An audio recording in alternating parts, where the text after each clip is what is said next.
The turn of millennium brought us into the age of information. Information benefited us with content. The content that we consume to keep us up to date, educate, and entertain ourselves with. The age of information came along with search keywords, and social media morphed those keywords into hashtags.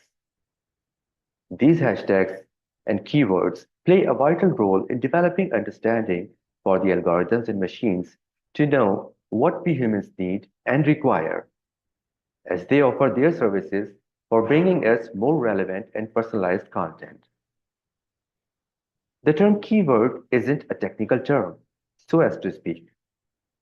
It comes from our cognitive understanding that establishes the basis for the words that come out of our mouth to communicate our message in relevance to the person we are speaking with. The digital emotional intelligence. Now I'll be reading the last two paragraphs from the preface section. In the current era, most of us are interacting with digital gadgets. These gadgets, while put in our hands for making us more productive a couple of years back, have become smart and are now finding their way to become intelligent. This intelligence of theirs isn't inherited or learned. This is injected. Their creators, who are humans like you and me, are lending their consciousness to them to the extent of their own awareness. However, as a parent can teach their words to their kids but can't control their expression or usage, similarly, these digitally smart products are free in themselves to build their own understanding, perception, and eventually judgment. So just like I question average human intelligence, I have concerns about this synthetic intelligence. In this ebook, I talk about cautiously navigating through the synthetically intelligent digital realm, initiating the topic by providing a brief introduction about the situation at hand, explaining a bit about emotional intelligence to build a layer of understanding before sharing my thoughts about digital emotional intelligence for best possible ways to interact with the digital products that have become our daily life companions. There are some additional topics of relevance in the appendix section as well. Moving on with the introduction part.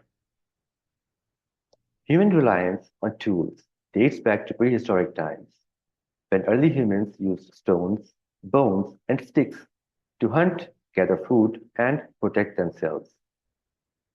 With the advent of agriculture, humans relied on tools like plows and irrigation systems to cultivate land and supporting growing populations. This reliance deepened during the Industrial Revolution when machines replaced manual labor in production process. Tools evolved from simple implements to complex machines, enabling mass production and transforming economies. This era highlighted the shift from tools as extension of human efforts to instruments of efficiency and innovation. Digital consumer products emerged as technology shifted from industrial and research-focused innovations to everyday use. The first wave of consumer-oriented digital devices, such as calculators, watches, and early gaming consoles like Atari and Nintendo, brought digital technology into homes during the 1970s and 1980s. These products were designed to solve specific problems or provide entertainment, making digital solutions accessible to a broader audience for the first time. The introduction of smartphones and smart devices marked the next major evolution in digital consumer products. Smartphones, combined with application stores, allowed consumers to access a wide range of digital services tailored to personal needs, from fitness tracking to social networking. Simultaneously, wearable tech and home automation products such as smartwatches and virtual assistants like Alexa integrated seamlessly into users' lives, emphasizing convenience and connectivity. These tech products now tell us what path to choose for our destination. They advise us where to dine. We take their suggestions to watch the next video and prioritize a certain meme over our best friend's recent picture in our social feed. Our reliance on tools has reached unprecedented levels, with the integration of digital technologies into everyday life. As technology continues to evolve, humanity's reliance on tools underscores an enduring relationship where innovation shapes the way we humans live, work, and interact with the world. In addition to the servicing products, we interact with the algorithms of multiple social media applications. These platforms act as gatekeepers of digital expression, establishing and enforcing their own code of conduct. Users are required to follow these guidelines, which dictate acceptable behavior and content. Non-compliance often results in a range of consequences, warnings, temporary restrictions, or even permanent bans. Posts, comments, and even entire profiles can be removed if deemed to violate their outlined rules, emphasizing the power these platforms wield over personal and public communication. A striking example of this control is how certain topics or discussions are flagged more frequently than others. One such area I've noticed is the mention of specific countries in posts. Discussions on geopolitics, international conflicts, or sensitive cultural issues often trigger automated moderation systems. These systems might flag content as potentially harmful or in violation of community standards, even when the intent is constructive or neutral. This raises questions about the uniformity and fairness of these algorithms, as they often lack the nuance required to understand context, tone, or the cultural significance of certain discussions. Skipping a few pages. While modern day society emphasizes humans behaving in a cognitive manner and acting with rationalisms, the reality is that we are inherently emotional beings. Our thoughts and actions are largely driven by emotions rather than pure logic, even though we repeatedly tell ourselves otherwise. This disconnect between belief and reality stems from an ingrained social narrative that prioritizes rationality, painting emotions as secondary or even disruptive. Yet, our decisions, relationships, and daily behaviors consistently highlight the profound role of emotions in shaping our existence. Just so we are on the same page, I want to talk about emotional intelligence briefly in the next section. While I consider myself an avid practitioner of emotional intelligence, I don't claim to be an expert on the subject. EQ or emotional quotient is often referred to as emotional intelligence. It represents a person's ability to understand, manage, and influence their own emotions and the emotions of others. EQ is considered crucial for effective communication, leadership, teamwork, and interpersonal relationships. It complements cognitive intelligence (IQ), but focuses on emotional and social competencies. While EQ is appreciated more in the corporate world, I tend to perceive it as more of a personal rather than professional skill, and tend to map it on everyday life interactions with humans and non-humans alike. With the latter, I don't mean to mention supernatural or extraterrestrial beings, but human-made products that I've mentioned in the previous segment. I see it as a skill that you need to develop over time for navigating in biological as well as the binary world. Key components of EQ. Now that you're here and would like to go back to scrolling through your social media feeds or spending an hour selecting a movie that you won't even have time to watch immediately, let's briefly go through the key components of EQ segmentized into intrapersonal orientation and interpersonal orientation. I'll go through the intrapersonal orientation in the interest of immediate focus on the broader subject of this book and skip the interpersonal orientation for some other time. So the first is self-awareness, recognizing and understanding your emotions and their impact on your thoughts and actions. If I haven't had a good night's sleep and feel fatigued and sleepy, my mood would eventually be cranky, and I won't be able to appreciate the fringed beauty of the imperfect world around me. I would be agitated and disoriented, and may not make rational decisions in such a state of mind. If I am asked to make a quick decision or make remarks on outputs delivered by my teammates, I'd rather ask for time, realizing that I'm not in the best mindset to address the situation optimally. I may want to reschedule that important meeting I was to have with a prospective client and choose not to speak much in the house because I know my selection of words may not be wise. I've often noticed this in people with high blood pressure. As the pressure rises, their vocal tone goes loud too. If you're taking treatment for it and are on a daily medication, you should be aware of your condition and learn when not to speak up and as to get excused from the conversation. Similarly, when in pain, we can't process straight and most of the time end up delivering insulting behavior to the ones around us, like House MD. Acquiring and maintaining understanding about our own selves is very important to maintain self dignity and composure. Hence, it is prudent to be self aware so that your emotional reflection is observed in the best possible way as you would like it to be. Self regulation, managing emotions constructively, controlling impulsive behaviors, and adapting to changing circumstances. We all have trigger points. First step is to understand your triggers, the things that make you go off. Most of such triggers are based on our past experiences known as engrams. An engram is a physical change in the brain that happens when we form our memory. It involves a group of connected neurons that store and recall the memory. These memory traces are spread across different parts of the brain and can be triggered by certain reminders. So, the second aspect of being emotionally intelligent is identifying and regularizing their impulsive behavior. It could be the bark of a dog, the view of the white sea, ambulance sirens, or even the sound of a slamming door. Our reflexes are auto-trained to get our body into freeze or flight mode. It's even worse if it triggers the self-defense mode. You may end up performing a series of actions and regret them later. Intrinsic motivation, using motivation to stay focused and driven towards personal or professional goals, often with optimism and resilience. You must be familiar with the word motivation and may have experienced it as well. Parents mostly motivate their school going children with some special presents for securing good grades or behaving well.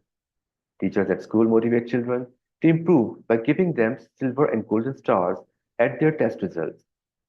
Similarly, workplaces also offer motivation to their employees in the shape of bonuses and appraisals. However, these are all extrinsic motivations, mere stimuli to inculcate the sense of being rewarded for doing better. Intrinsic motivations is something that we drive from within, getting driven by external rewards or prizes. Hobbies like collecting stamps or foreign coins, reading books just for the fun of it are the type of activities that people do when they are intrinsically motivated to do so.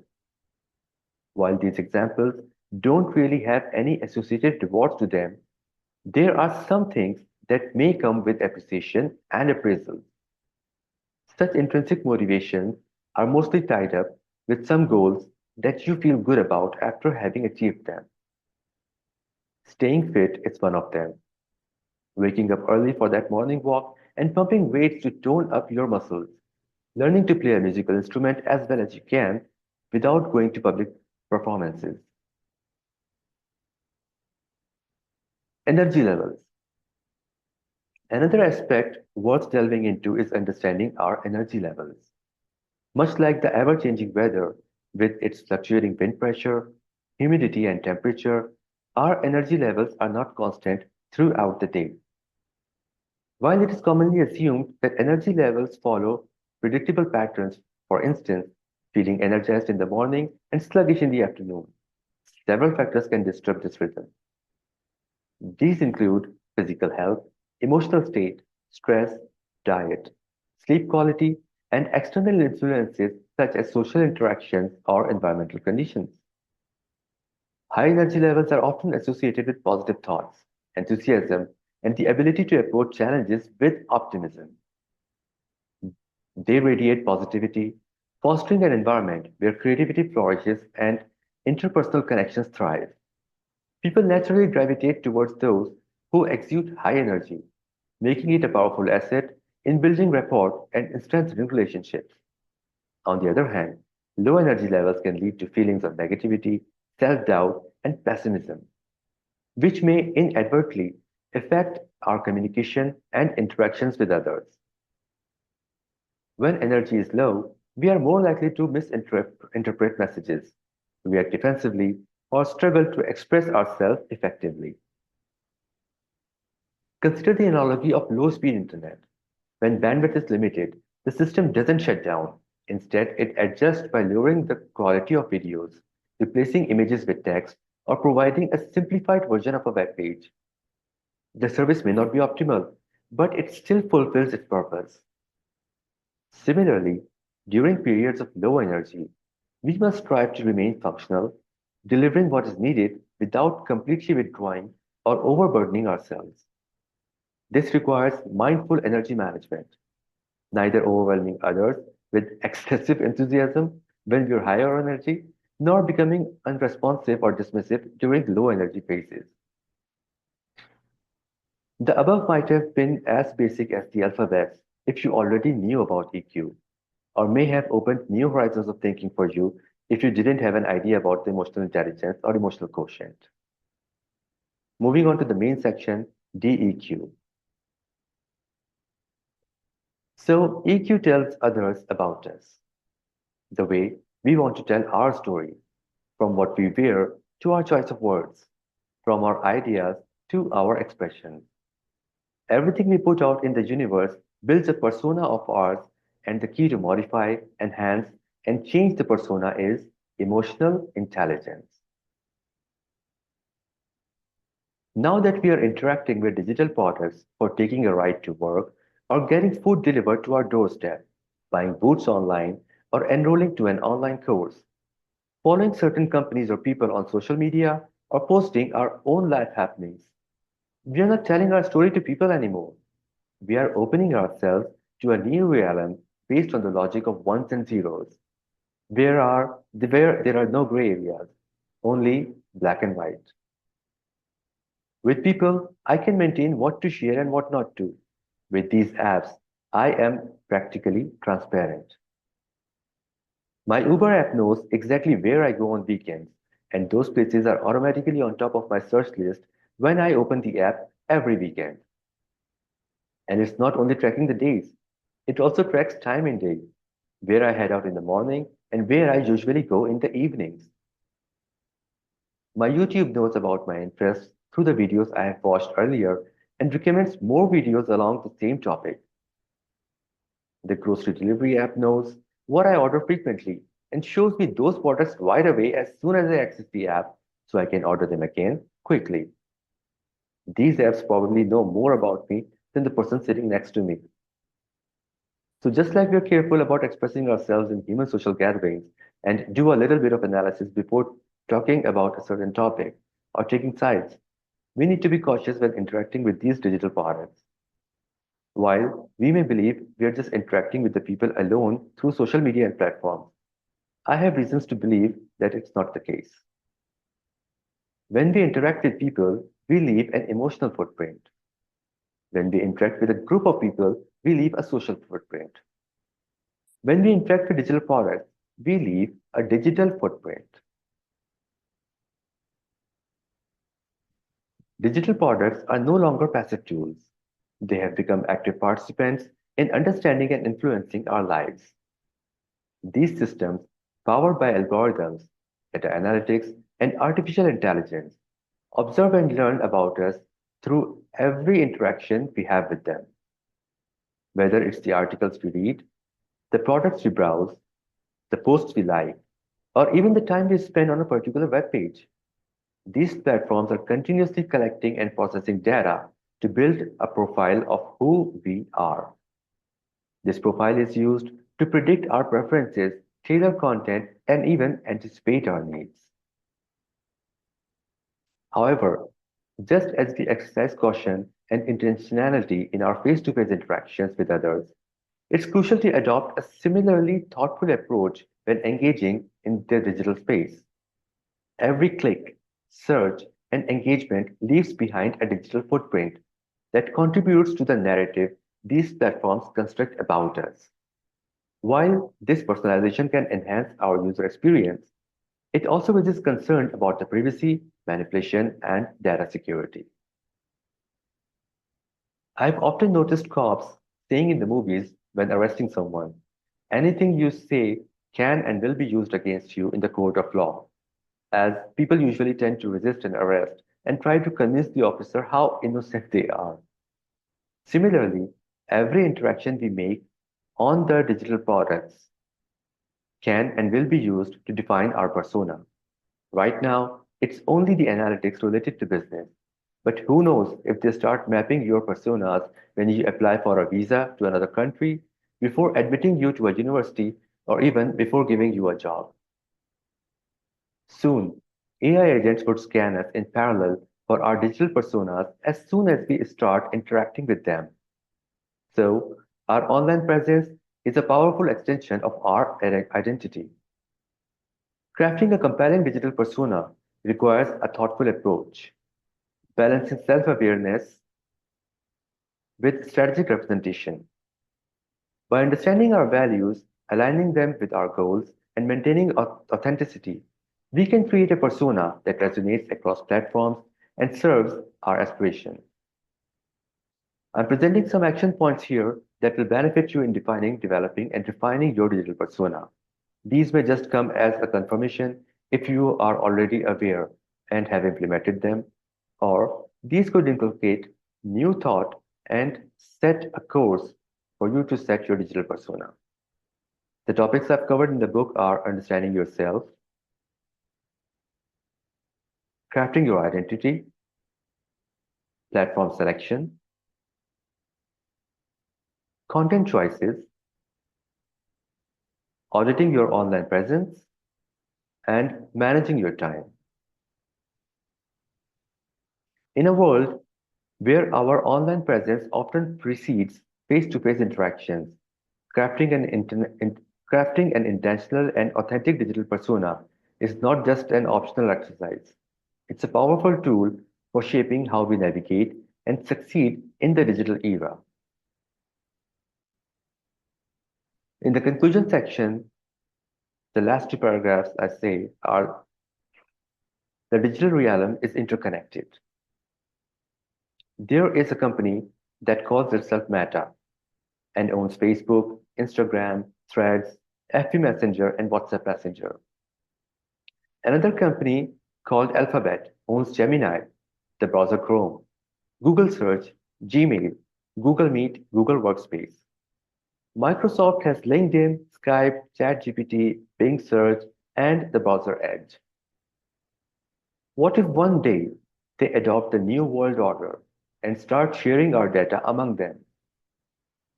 What if they are already doing it? What if?